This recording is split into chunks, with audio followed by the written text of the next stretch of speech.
अस्सलाम वालेकुम, मैं डॉक्टर नसीम अब्बास हाशमी। आज हम एक नए टॉपिक की बात करेंगे जो कि बहुत ही अहम है, वो है किडनी स्टोन्स।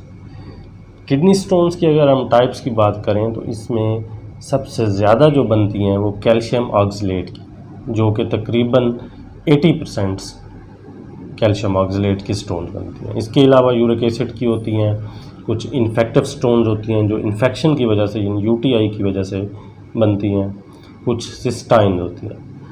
अगर हम इसकी वजूहात देखें कि ये बनती क्यों है, तो डिहाइड्रेशन यानी पानी की कमी इसकी एक बहुत बड़ी वजह है। ख़ुसूसन गर्म इलाकों में डिहाइड्रेशन का इशू ज़्यादा होता है, तो इसलिए वो पानी की कमी की वजह से कैल्शियम जो है वो किडनी में स्टोर होती रहती है, जो कि यूरिन के साथ खारिज नहीं होती, तो वो स्टोन्स का बायस बनती है।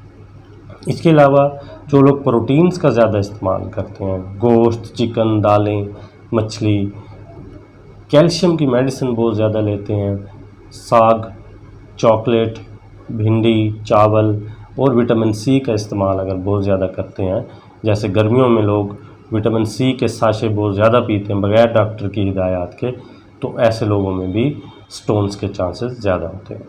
इसके अलावा जो लोग नमक का ज़्यादा इस्तेमाल करते हैं, वो भी एक बहुत बड़ी वजह है स्टोन बनने की। शुगर का ज़्यादा इस्तेमाल, मोटापा जो है वो भी इसकी एक बहुत बड़ी वजह है। और इसके अलावा कुछ लोगों में जेनेटिकली होता है, यानी विरासती, अगर वालदैन में स्टोन बन रही हैं तो आगे बच्चों में भी स्टोन बनने के चांस ज़्यादा होते हैं। इसके अलावा कुछ लोगों में हाजमे का इशू होता है, यानी कि उनमें कैल्शियम एब्जॉर्ब नहीं होती, वो बाउल सिंड्रोम की वजह से मेटाबॉलिज्म ठीक नहीं हो रहा होता। तो इन वजूहात से अगर हम अलामात की बात करें तो पेन इसमें बहुत शदीद होता है, पेन के साथ वोमिटिंग हो सकती है, पेशाब के साथ खून आ सकता है, पेशाब के साथ जलन, पेशाब का रुक रुक कर आना, कतरा कतरा करके आना, या बाज़ दफ़ा बिल्कुल भी नहीं आता। अगर नाली में स्टोन आके फंस गई है तो पेशाब बंद भी हो जाता है। इसके अलावा बुखार भी हो सकता है, टेम्परेचर भी हो जाता है इन्फेक्शन की वजह से। अब हम बात करेंगे कि अगर हम इससे बचना चाहें तो क्या करें। उसमें हम सिट्रिक वाली चीज़ें ज़्यादा लें, यानी कि लीमू का इस्तेमाल ज़्यादा करें। जिस तरह गर्मियों में शिकंजी का इस्तेमाल किया जाता है, लेकिन एक बात याद रखें कि लीमू और उसमें नमक और चीनी का इस्तेमाल बहुत कम करना है आपने, या बिल्कुल ना करें।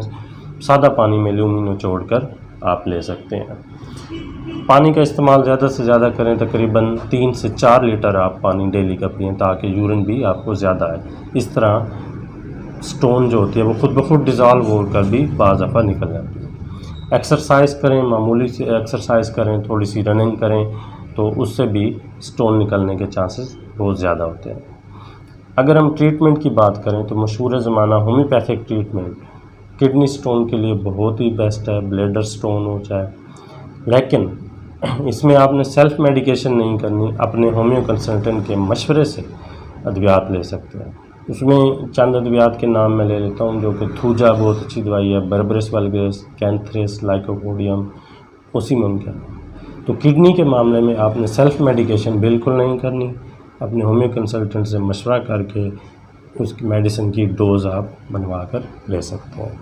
उम्मीद है आपको बहुत अच्छे तरीके से समझ आ गई होगी। चैनल को लाइक और सब्सक्राइब ज़रूर कीजिएगा। अल्लाह हाफ़िज़।